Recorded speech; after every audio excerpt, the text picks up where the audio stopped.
Sawadee Krap, and thank you for joining me at my YouTube channel today. This is David Found with a bit of advice about using the Sony A7S3. Now, this may apply to other cameras in the Sony E mount systems, the alpha cameras, but I'm not sure whether it does or not, but you can check that out yourself. But the A7S3 may cause you a problem if you have set the IBS, the in-body stabilization system, at one particular focal length. This is something you should check, because if you are finding that sometimes when you're using IBS, in-body stabilization, that you are getting some jittery video footage, right?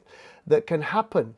I discovered this after I had changed out my 24-105 Sony lens to be a fixed focal length lens, a 50mm lens, and during the exchange of the lenses, the camera had, I believe, it defaulted to the 50mm setting on the IBS. Now, that may have been my problem, or it may just the fact that when you connect other lenses that are not zoom lenses, the camera may in fact default to the focal length of that lens. The problem you have with that is that if your camera has defaulted the IBS system to be a focal length, a certain focal length, then if you use a zoom lens, there's a chance you're going to have a problem. It's going to cause jittery imagery, because if you are, so if you're using your zoom lens at 50mm, the same that the IBS is set at, then it shouldn't be a problem. But if you are then using the lens at a wider angle setting, then it's very likely that you're going to find yourself with problems of jittery video, and the IBS is going to cause you problems with, it's got to be shaky basically, which shouldn't happen with in-body stabilization, because the in-body stabilization on the Sony cameras is fantastic. But be aware of this. I have found the problem. I was a bit unsure how to solve the problem initially. Then I realized it was down to the IBS not being set on automatic. So immediately go to your camera's settings.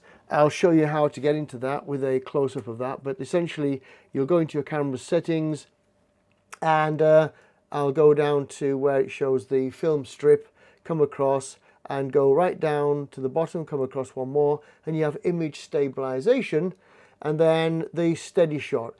If the steady shot is active, which is where you'll find the problem, because if the steady shot is active, the in-body stabilization that is, then it will be a problem if you have set your settings to be a fixed focal length. For instance, manual setting on a 50mm lens, which I had a problem with.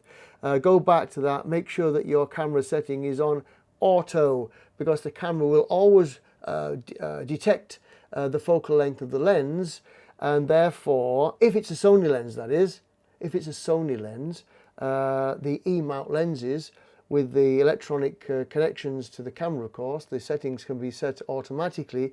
But if it's a fixed lens from another manufacturer with some sort of adapter, then you've got to be very aware that you've got to go into these settings and make sure that the camera is set to the focal length of that lens, or go back to auto so that it's not going to cause you problems by using a zoom lens. Zoom lenses, of course, change focal length, and that means that the IBS doesn't know how to then stabilize the shot. All right, thank you for that. See you again. Bye-bye.